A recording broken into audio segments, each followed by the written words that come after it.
What is up, guys? Sonduren here, and in this video I'm going to be doing a full oil change on my 2023 Lexus NX350h.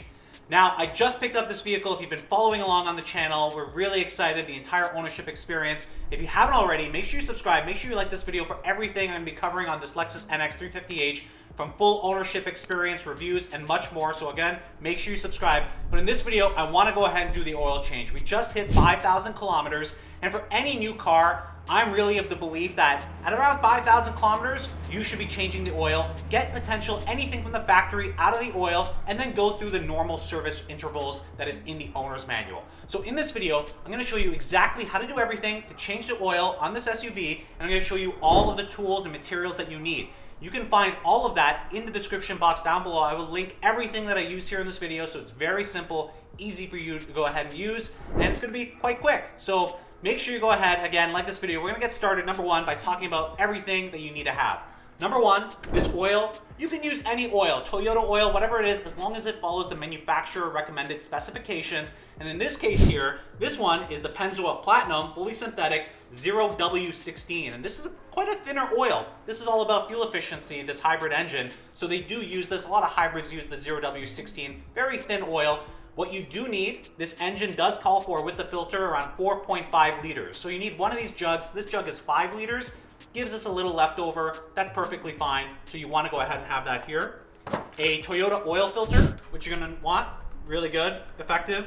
An oil filter removal tool. I will link this one. This is a specific Toyota one. If you have one of those grips, you can also use those grips to remove it as well. Shouldn't be too hard. Have that here. You're going to need a ratchet with a 10 mil to remove the cover, and then a 14 mil. You're going to need both of those to go ahead and remove the oil drain plug. So you'll want both of those there.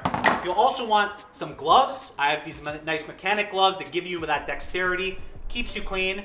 Wear your kind of mechanic clothing. So these are my kind of rough clothing that I got here. You're gonna get dirty a little bit. As much as you try to stay clean, it could happen, so just wear your dirty clothes. I have a creeper here, which is gonna help us get underneath the vehicle. Very simple and easy. My jack, oil pan, where I'm gonna collect all the oil as well. And that's basically it. So you're gonna have all of this here. It's gonna be pretty simple. We're gonna get underneath the vehicle with a power tool as well. I'm gonna show you how to start everything and how to start jacking up the car in the first place. So let's go ahead, get this car jacked up and start the oil change. So first things first, where do you jack this thing up to get started? Honestly, they made it really simple. It's right in front of the vehicle. You can see there's like this exposed frame here. It's nice, easily accessible. You can go ahead, it's not too far deep into the vehicle as well. You're gonna put your jack right over here. We're gonna jack it up. It's that simple, right here. Just get underneath the jack. And again, you wanna also make sure you have a jack that can withstand the weight. So this is a 3-ton jack. I will link this also in the description box down below so you see that.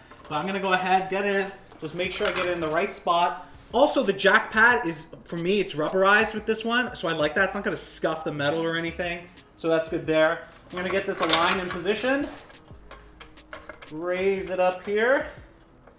Make sure it's good. And I've made contact, and we are good.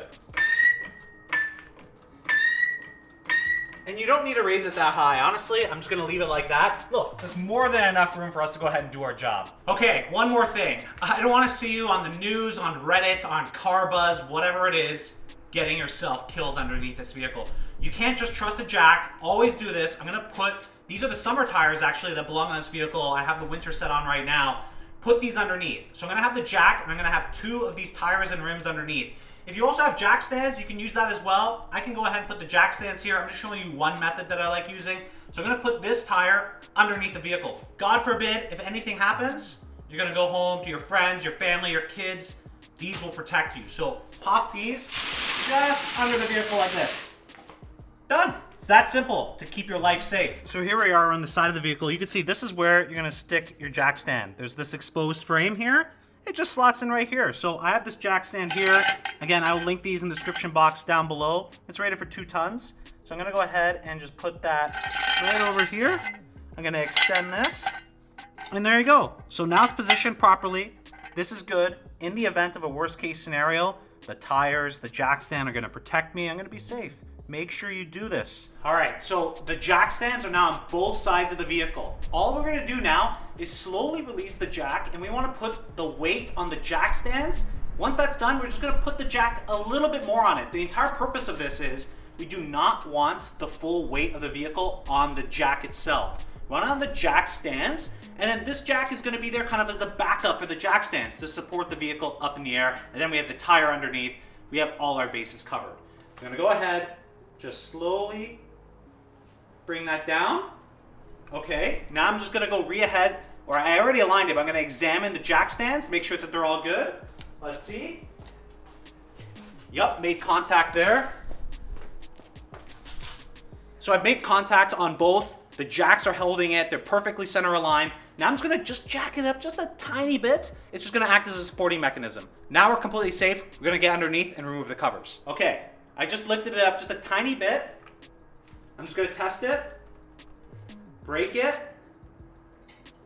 Okay, the weights are on the jack stands, and I'm just gonna do a little pump. That's it, we're done. The main of the weight is on the jack stands, the jack is supporting, and you got the tires underneath. Let's get underneath the vehicle and go ahead and change this oil. So you're gonna see we have this cover here. It's labeled 1. There is 1, 2, 3, 4 of these 10 mil bolts. So we're just gonna take off those bolts. I got a little ratchet here. I'm gonna take them off, and then we're gonna go ahead and look at the oil filter. And look, you don't have to use the creeper. That's kind of fancy. I actually want more space, so I took off the creeper. I'm just laying on my back. You got your dirty clothes on for a reason. A little bit hard. I hope you guys can see this shot well, but I'm underneath the vehicle. This is how everything looks. This is where the oil is. This is the oil drain plug. Easy. And here's the oil filter right up here. So all we're gonna do is take that oil removal tool, the filter removal tool. This is gonna go in your ratchet, and it's gonna simply come out. And I'm gonna put my oil pan just underneath here to catch all the oil. So let's go ahead and do that. So we got the socket. We're on lefty-loosey. We're gonna get under here, and I'm just gonna break it, and then I'm gonna put the oil pan underneath. You'll have to just jiggle it around. It'll eventually come in. Yeah, okay, I can feel that it's locked in. Okay, I'm gonna break it. So we've loosened the filter. You can see it's leaking out a little bit of the oil. So now I'm just gonna go in and put my hand in. Like this is, see, again, where it's gonna get a little messy. That's why your messy clothes are gonna help you out. We're gonna fully undo this now. Get it out. More. Undoing it with my hand. I expect a big gush of oil. I'm sure it's gonna come out any moment now. Okay, and we're out. So I'm just gonna stick the old oil filter right there, and we're gonna let that empty out. Now, I always like to take out the oil filter first, and then we're gonna take out the drain plug. So let this just kind of drip off, and we're gonna go ahead and make sure we take out the drain plug in a moment. All right, so the oil has stopped flowing from the oil filter housing, and now we're gonna take out the drain plug. So it's a 14 mil. Again, lefty-loosey. We're gonna crack it. That's it. Perfect. And I'm just gonna undo it by hand now. Let's see if I was right about how dark the oil is. Oh, you know what? That doesn't look too bad. You guys tell me your thoughts. I don't think that looks too bad. You probably see the flow. It is dark, don't get me wrong. So about 5,000 kilometers on this, but it's not the worst in the world. But it's good that we're doing this. Just to be safe, I'm doing this early oil change. So we're now gonna wait until all of this is flowed through, and then gonna re-tighten this back to about 15 pound-feet of torque. I'm gonna go ahead and hand tighten it to about 15. And so here's the OEM oil filter. This is the brand new one. You'll notice it comes with a little plastic over here, and they do this now, which is really cool. This is all already lubricated. So they already got some lube all around here, so you know it's gonna make a 100% good seal. You're no longer the days where you're worried about a seal and, you know, if it's gonna make sure no oil's gonna leak. It's all done out of the factory like this, so that's what you wanna look for.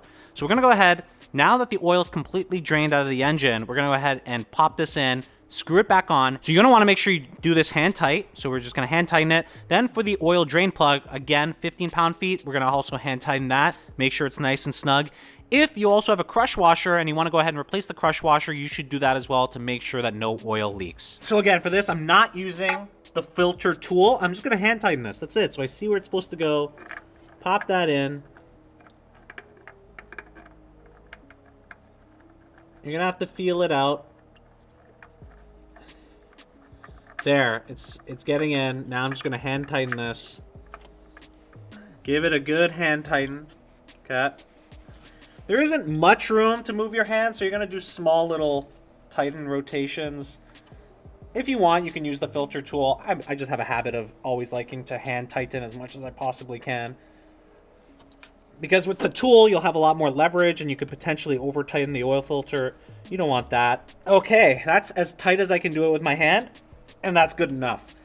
Okay, so we're gonna point our attention now to the oil drain plug. So you can see there's still some dripping happening. So just wait a little longer. Once it's completely done, we're gonna clean the area and pop that back on. I know, don't castrate me for this. I talked about the gloves. I'm not wearing my gloves right now because I had to operate the camera, but you should be wearing your gloves here. Now my hands are gonna be all dirty. It's not good. All right, there's basically no more real leakage. We're good here. I'm gonna go ahead and put this back on. Just hand tighten it just for now. And then we're gonna take our ratchet and tighten it to about 15 foot-pounds. So once we're happy with this, I'm gonna take out the oil drain pan and I'm gonna start putting this stuff back on here and we should be good to go. The first thing you're gonna do is just jack it up again. Now we're gonna get full pressure back onto the jack. We're gonna remove the jack stands on both sides, remove the tire, and we're gonna slowly bring the vehicle down. Look, one thing I'll say, mistakes can happen to anybody. I know one friend that turned on his car accidentally when he didn't fully put in the oil yet, so don't do that. All you're doing is opening the hood. We're in here now. Find where your engine oil cap is. In this case, it's right over here. Perfect. If you have an oil funnel, that's perfect too. Just pop that in here. It's like, it's weird. It's not like it doesn't have that much depth in this vehicle for some odd reason. So it just kind of like, just sits here. And we're gonna go ahead and put in the 4.5 liters of oil. That's the key, 4.5 liters. Perfect. So we got the oil. I'm gonna break that seal. Put your oil cap here. I always just like to hold it just to make sure it doesn't go anywhere crazy. And we're gonna put 4.5. All right, so I put in just under 4.5 liters. You'd rather underfill because then you could top it up than overfill. So just a little tip, just be a little conservative when you put it in, okay? Once this is good, we're gonna let this completely drain. We're gonna pop back the oil filter cover, put that on, put the hood down. We're gonna start the vehicle for the first time. Let it run. You're gonna have to let the oil run through the system so it gets into the filter housing as well. Then we're gonna go ahead and check the oil level. All right, so we're all good to go. We're gonna start the vehicle. And if it doesn't blow up, that means we're successful.